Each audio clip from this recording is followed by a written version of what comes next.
semuanya. Aku Rongrong.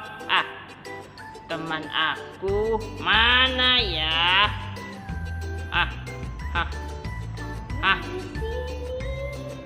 Apa?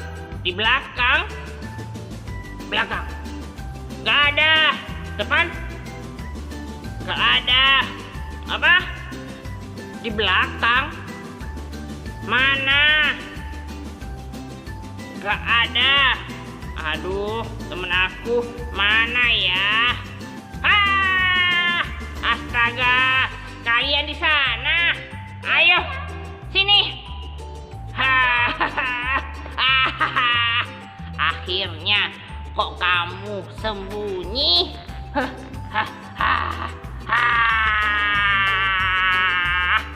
Hai, Jiping.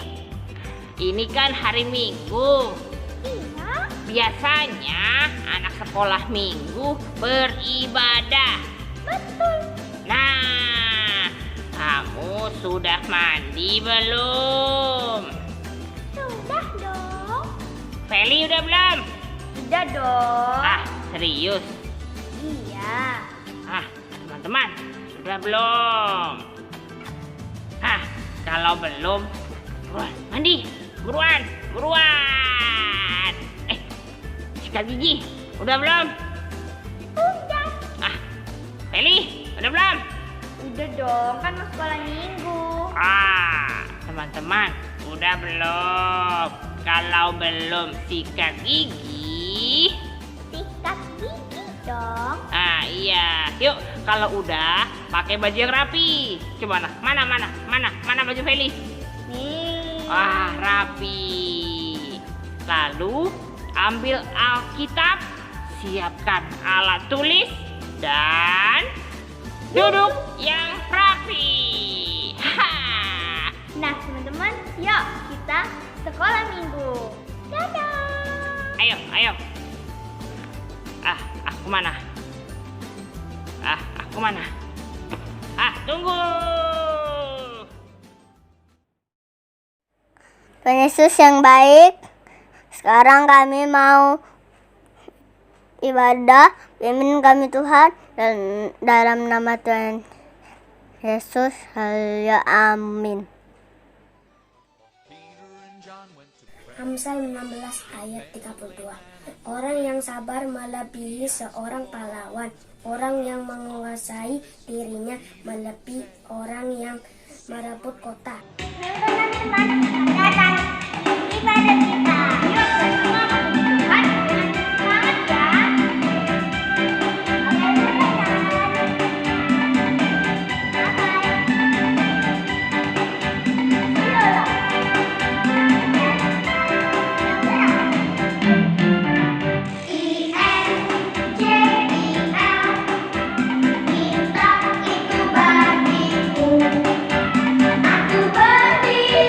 Atas firman-Nya,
menguasai dirinya melebihi orang yang merebut kota.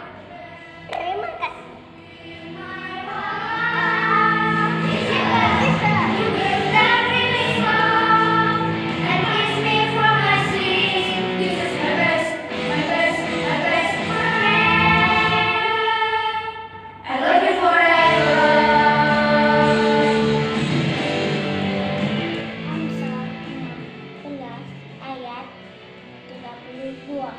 Orang yang sabar melebihi seorang pahlawan dan orang yang menguasai dirinya melebihi orang yang merebut kota. Amin.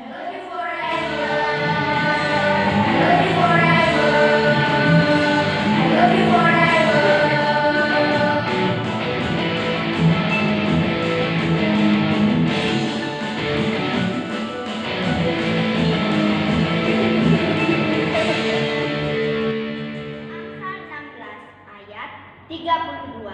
Orang yang sabar melebihi seorang pahlawan. Orang yang menguasai dirinya melebihi orang yang merebut kota. Amin.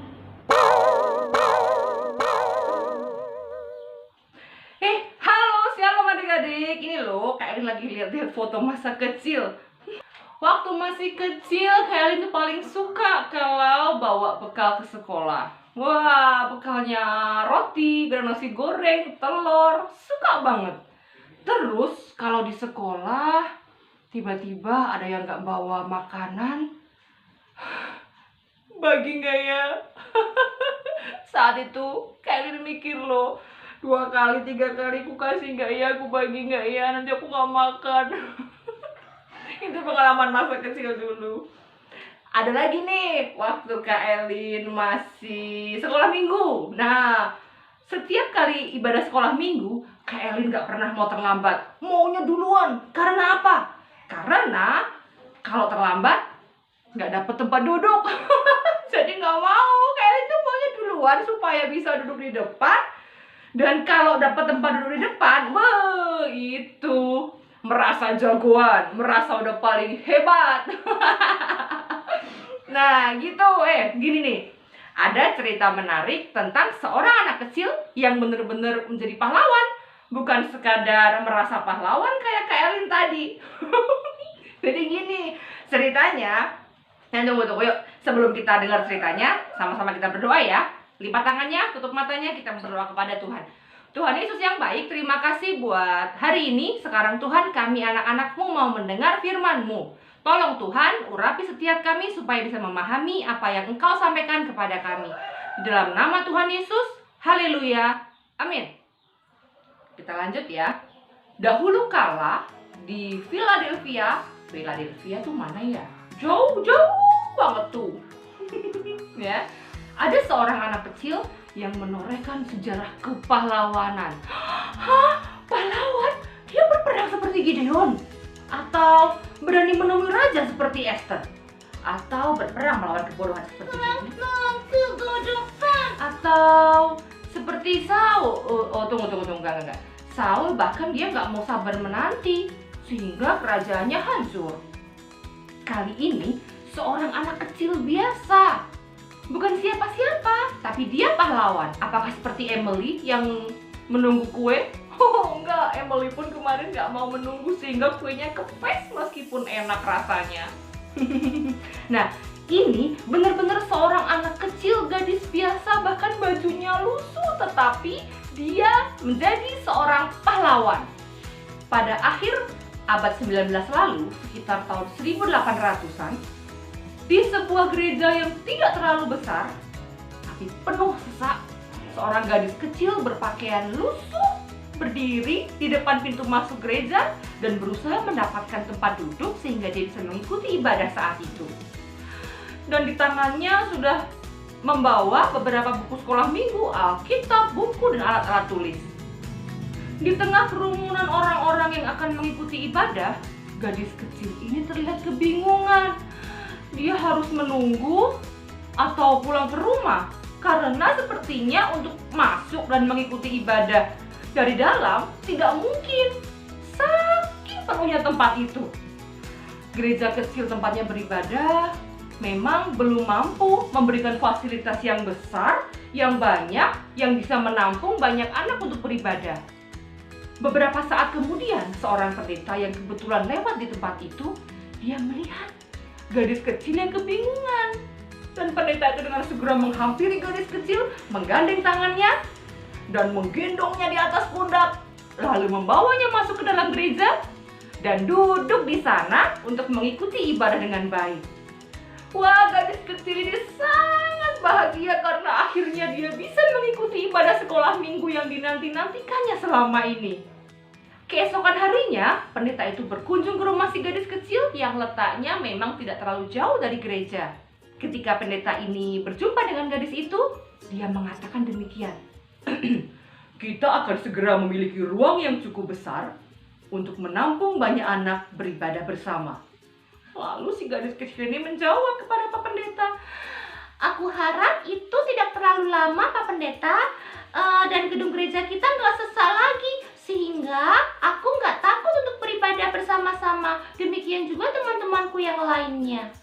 ketika kita mendapatkan uang untuk mendirikan gedung, kita akan membuat satu sehingga anak-anak sekolah minggu bisa beribadah bersama di dalam.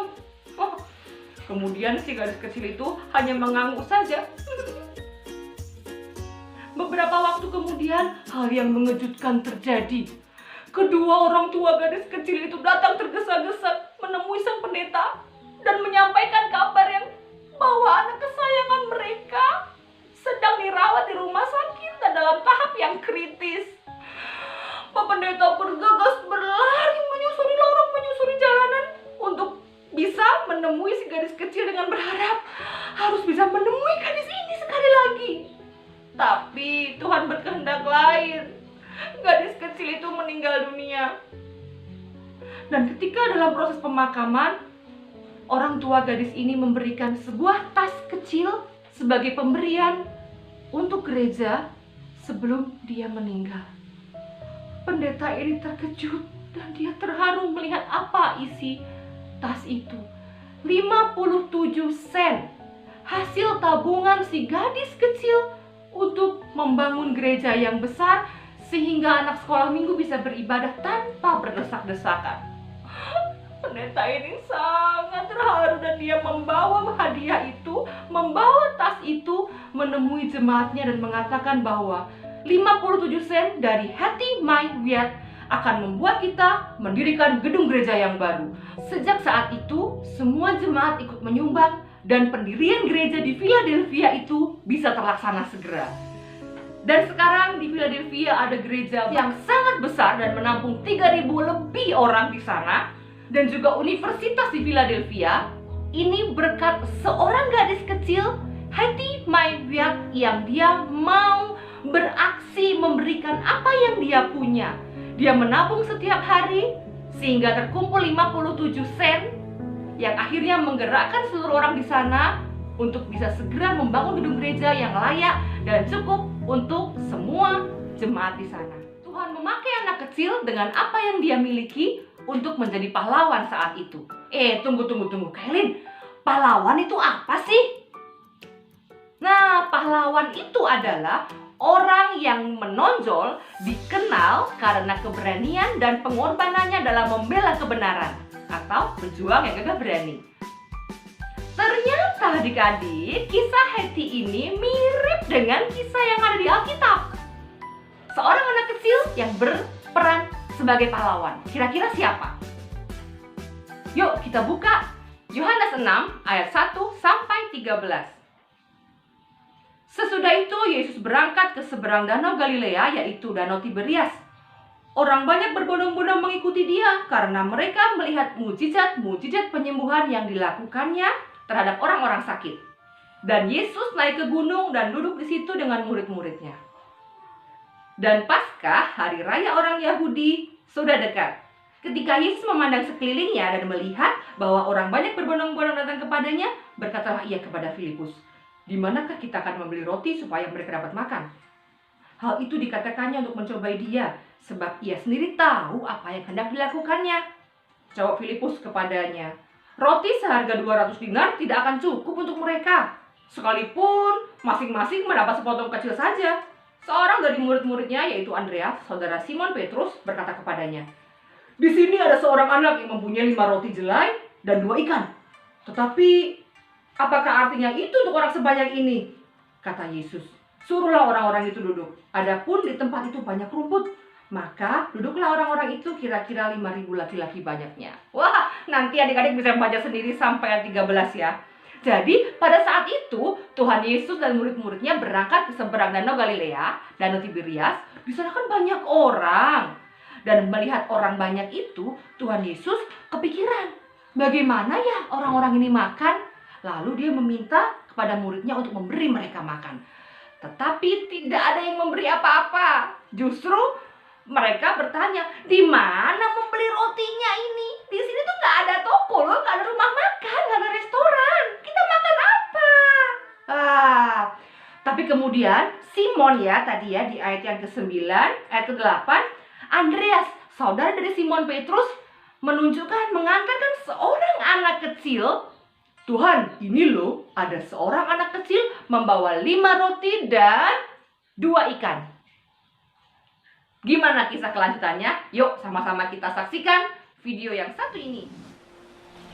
Setelah itu, Yesus pergi ke seberang danau Galilea atau danau Tiberias, itu sebutan lainnya.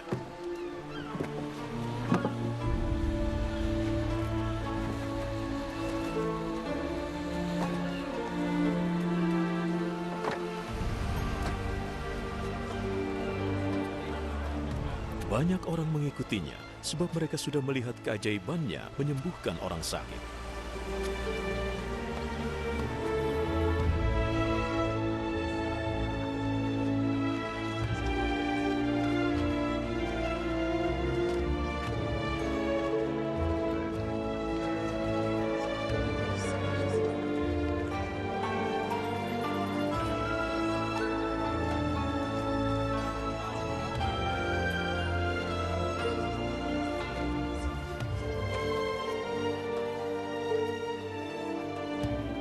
Yesus naik ke atas bukit, lalu duduk dengan murid-muridnya.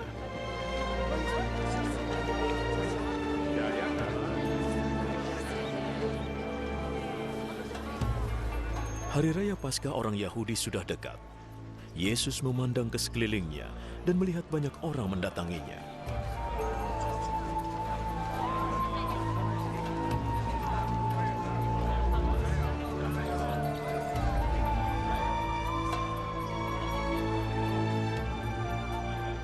Di mana kita bisa beli makanan supaya semua bisa makan? Ia mengatakannya untuk menguji Filipus. Sebenarnya ia sudah tahu apa yang akan dilakukannya. Agar setiap orang bisa makan sedikit, dibutuhkan lebih dari 200 keping perak untuk membeli roti.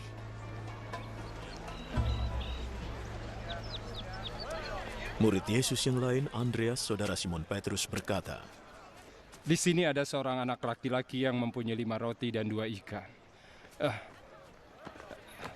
Tapi tentunya tidak cukup untuk orang sebanyak ini." Suruh orang-orang itu duduk. Di tempat itu ada banyak rumput. Jadi orang-orang itu duduk di rumput. Kira-kira ada 5.000 orang.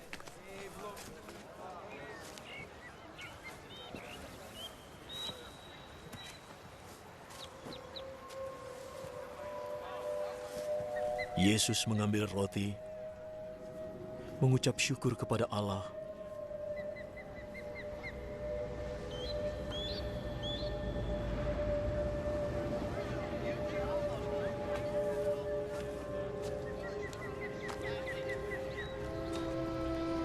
lalu membagikannya kepada mereka yang duduk di situ.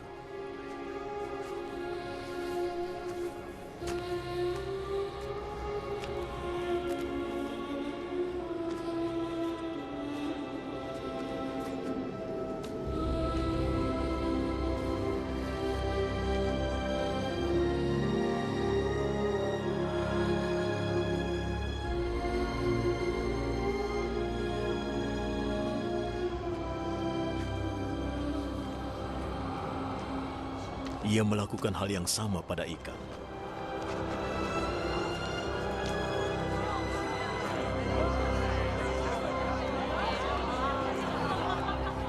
Lalu mereka semua makan dengan sepuas-puasnya.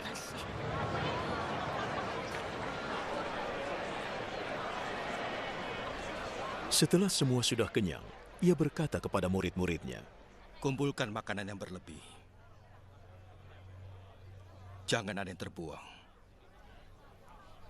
lalu mereka mengumpulkan 12 bakul penuh kelebihan makanan dari 5 roti dan 2 ikan yang dimakan oleh orang banyak itu.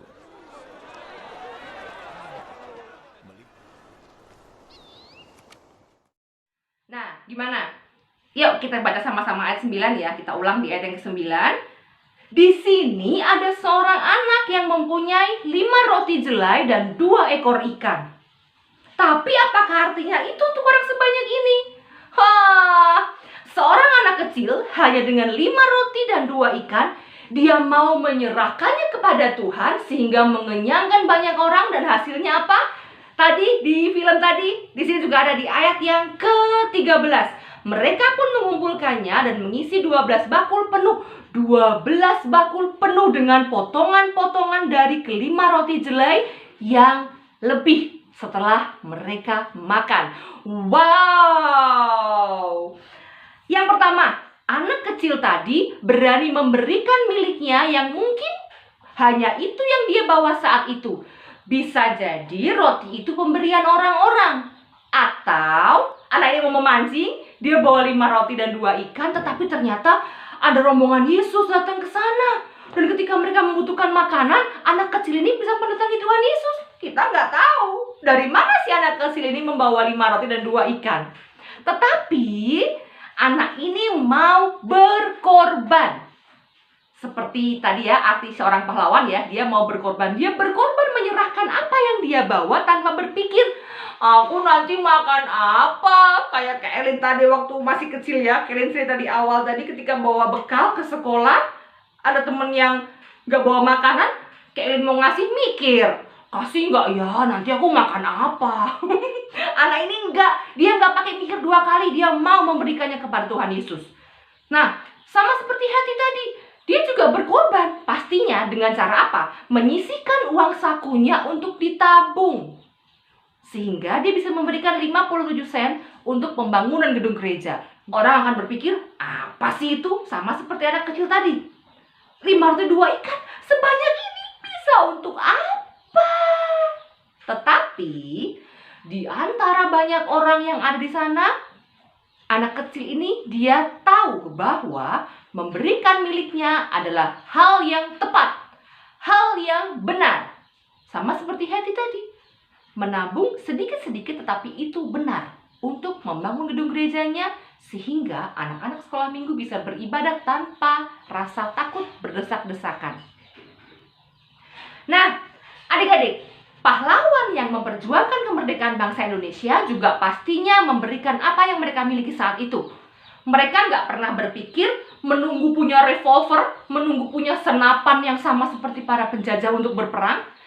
Mereka cukup menggunakan bambu runcing yang ada di Indonesia, dengan mudah mereka dapatkan untuk berperang. Mereka melakukannya demi apa? Demi kemerdekaan bangsa Indonesia.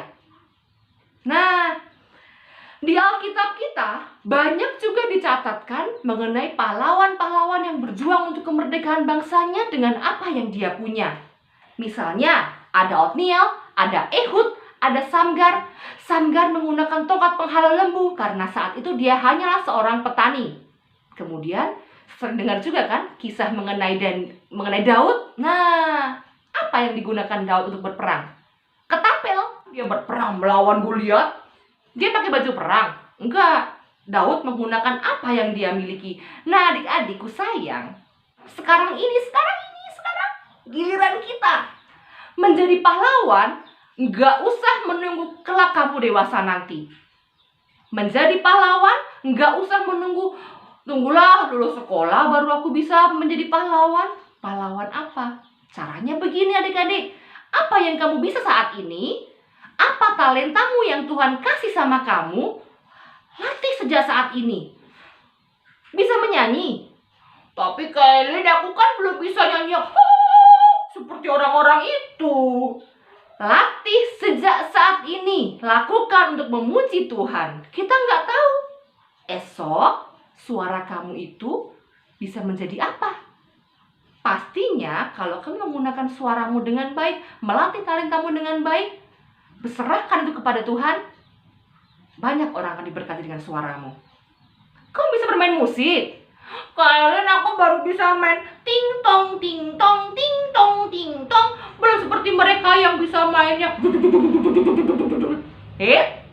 Latih sejak saat ini. Serahkan kepada Tuhan dan pasti banyak orang diberkati dengan permainan musikmu. Kau bisa apa? Bisa bercerita. Baca Alkitab, cerita. Akan banyak orang diberkati melalui ceritamu. Bersaksi, silakan bersaksi. Akan banyak orang diberkati ketika kamu menggunakan talentamu menyerahkannya kepada Tuhan. Kalian aku gak bisa apa-apa, tapi aku bisa memberi persembahan. Oh, memberi persembahan. Haiti memberikan persembahannya. Apa yang kamu bisa lakukan sejak saat ini, lakukan, berikan untuk Tuhan. No, gak main-main. Dengan 5 roti 2 ikan, 5.000 orang lebih dikenyangkan. Dengan 57 sen, bisa berdiri sebuah bangunan di Philadelphia. Banyak, bukan cuma sebuah bangunan. Gereja, rumah sakit, universitas, dan lain sebagainya. Loh Kalian, tapi itu kan Haiti 57 sen karena ada yang ikut menyumbang juga. Latih dirimu sejak saat ini. Jangan pernah berpikir, aku gak bisa loh Kalian. Kalian sih bisa suaranya diganti-ganti. Aku gak bisa masa aku bercerita. Apa yang kamu bisa lakukan itu untuk Tuhan. Akan banyak orang diberkati. Jangan pernah merasa nggak bisa. Jangan pernah merasa nantilah aku belum bisa apa-apa loh Kalian tuh loh. Nanti aku malu kan suara aku masih jelek. Latih. Makanya berlatih, belajar dan serahkan apa yang kamu bisa untuk Tuhan. Ya. Tuhan Yesus sendiri bilang nih di firman Tuhan dikatakan di Matius 18 ayat 10. Ayo buka ya. Matius 18 ayat 10. Yang sudah ketemu katakan ahe. Oh, ayo. Sudah ketemu? Yang sudah ketemu katakan ahe. Yuk, sama-sama kita baca ya. Ingatlah, jangan menganggap rendah seorang dari anak-anak kecil ini. Karena aku berkata kepadamu, ada malaikat mereka di surga yang selalu memandang wajah Bapakku yang di surga. Gimana? Ayo, sekali lagi kita baca. Kita hafalkan ya. Yang kelas kecil dan kelas balita boleh hanya bagian A saja. Yang kelas besar, 1 ayat ya. Ayat 10 semuanya ya. Nah, yuk. Sama-sama kita baca lagi. Yang kelas kecil dan balita menghafalnya sampai di sini saja. Ingatlah, jangan menganggap rendah seorang dari anak-anak kecil ini. Itu saja. Ya. Yang kelas besar, lanjutkan. Karena aku berkata kepadamu, ada malaikat mereka di surga yang selalu memandang wajah Bapakku yang di surga. Yuk, sama-sama kita baca sekali lagi.